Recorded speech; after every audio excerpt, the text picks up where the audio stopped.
This group works closely with the government in helping communities build back better from calamities. Let's now have an exchange with Philippine Disaster Resilience Fund President Butch Meily. Butch, great to have you with us.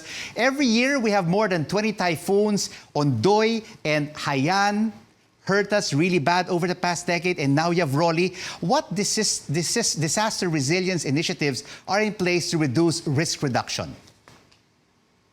Well, Rico, thanks for having me on. We're a lot better prepared than we used to be.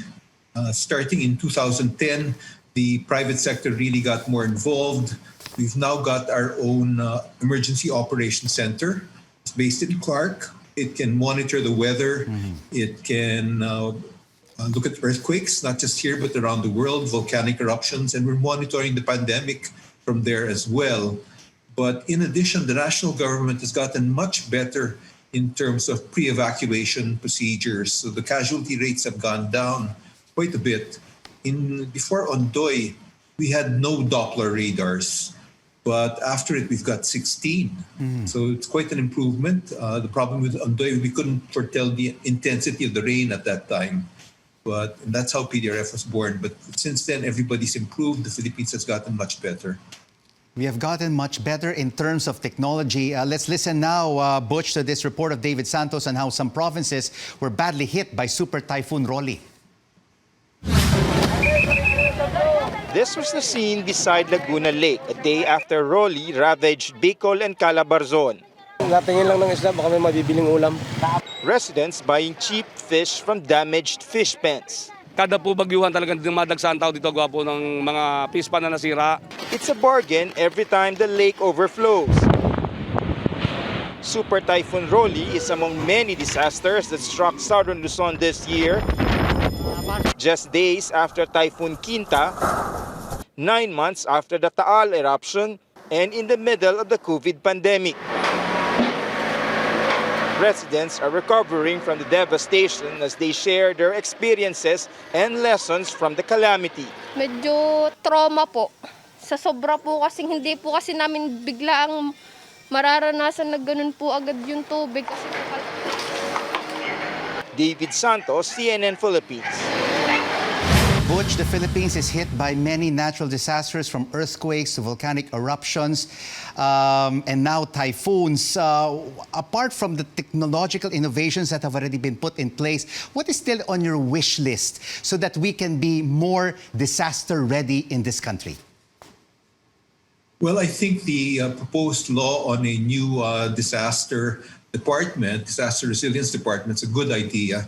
We need somebody to take charge before and during and after a crisis. I think that we've been pushing for it for a while. There are different opinions on what that department should include. It doesn't need to be a super department, but we need one authority that we can turn to during a crisis because it happens so often. It's not a question of if, it's a question of when. But does the government have the budget to be able to set up this new department? And how heavily invested is the private sector in disaster resilience?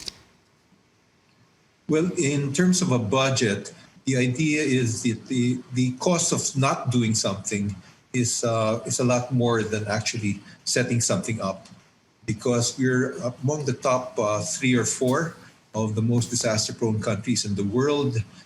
You name it, we have it. We're like, they call us the supermarket for disasters. So it just makes everything better if we're prepared and more ready, whether it's for communities or businesses. Are there synergies between the private sector and the government in disaster response planning and management, Butch? Sure, we're working very closely together. We've got MOUs with the Department of Energy, Department of Health, the Office of Civil Defense. We work very closely with them. The Department of Education, you name it, Philippine Air Force, we're working very closely together.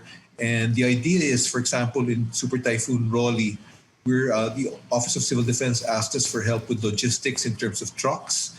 So we have a pre-agreement with UPS that we're using so that we can transport fuel from Manila to the disaster-prone areas in Bicol. We're helping ferry telecoms engineers from our telecoms companies to help restore signal in Catanduanes and Legazpi. The Aboitiz Group and Meralco Power, they're sending linemen over to the affected areas to help restore power.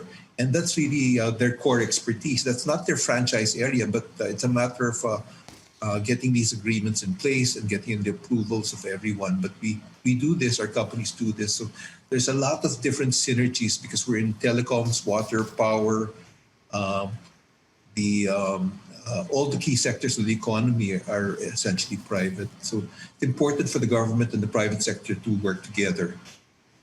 Absolutely, and we have to be disaster prepared for any eventuality as the Philippines is in the ring of fire. Thank you so much for this resilient exchange. Philippine Disaster Resilience Foundation President Butch Meily.